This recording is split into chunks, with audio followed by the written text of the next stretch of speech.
Good day, good morning, everyone. This is Vimal Mahendru on day 4 of COP26 coming to you from Glasgow. It is also today Diwali, the festival of lights in India, so I wish everyone a very joyous, blissful, healthy Diwali. Today is also the energy day at COP26, and almost all the booths here are having some or the other dialogue related to energy. So you can imagine it's been a bit of a hectic day for me also, trying to understand, absorb, and also reflect to you the message I'm gathering here.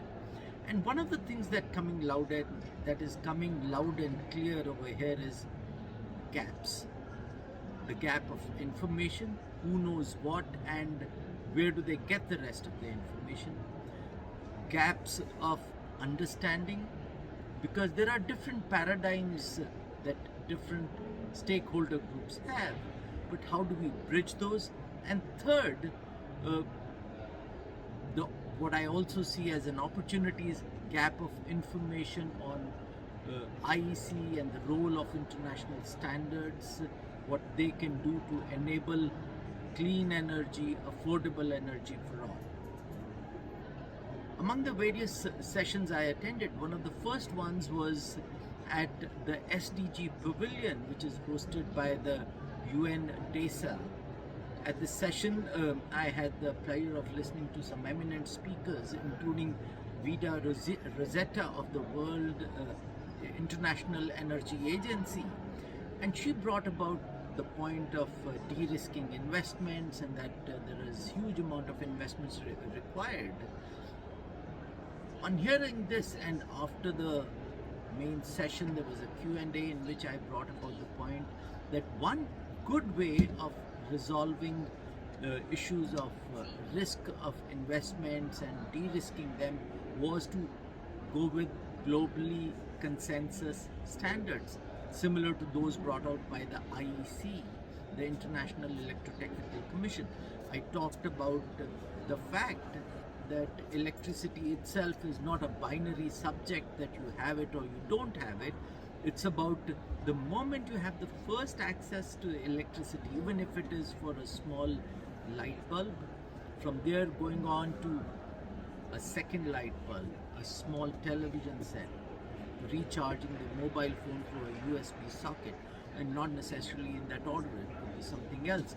Eventually adding a small pedestal fan, another fan, some basic kitchen appliances in the homes, and similar needs growing in those areas in rural habitations where productive work, for example running small shops, running machines for processing agricultural produce, fisheries, etc. So a lot of applications of electricity are there, and all of them are not binary.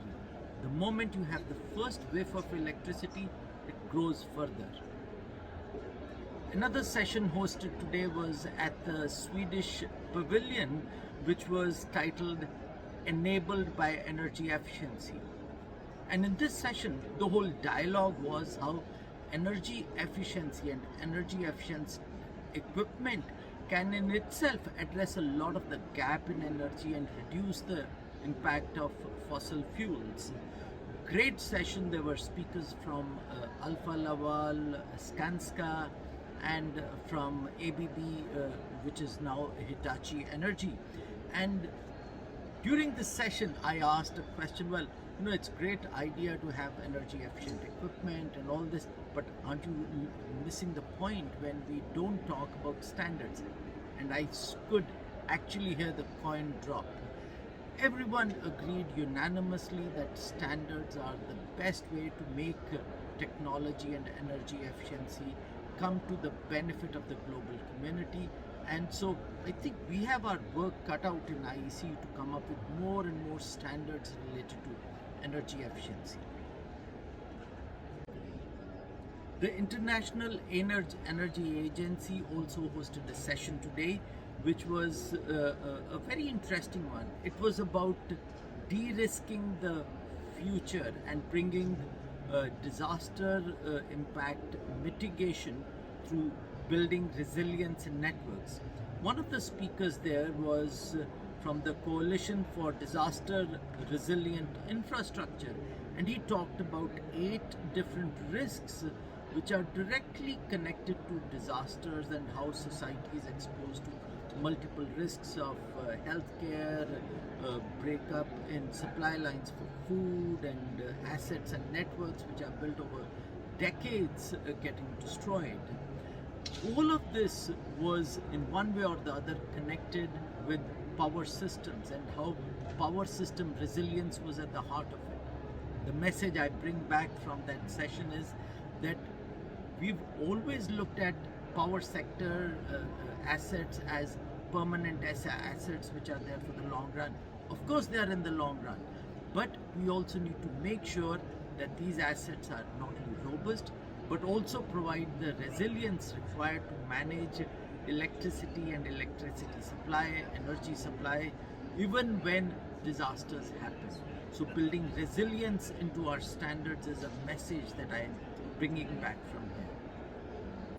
I also want to mention the joint statement that was released yesterday by the General Secretaries of IEC, ISO and ITU, which is related to standardization work on climate change. The link is below in the text. Please take a look at that also. Thank you. I conclude my message today with a message of hope and optimism.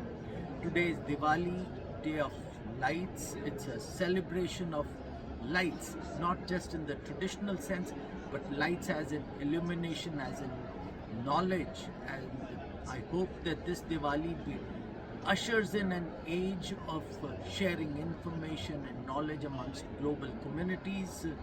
Wish you all very well for Diwali. I also take the message back to IEC that we have our work cut out for us. I think what I have heard today about the gaps, I think almost all of it is hinting at what the IEC and its global community of 20,000 experts can deliver to the world in terms of bringing resilience, sustainability, energy efficiency. These are terms coming straight out of IEC standards. And imagine that here all stakeholders are talking about these terms. That's where we can bring in value. I close again wishing you all Diwali.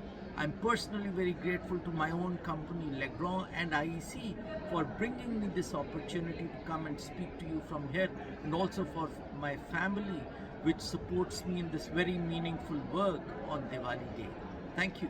Bye-bye.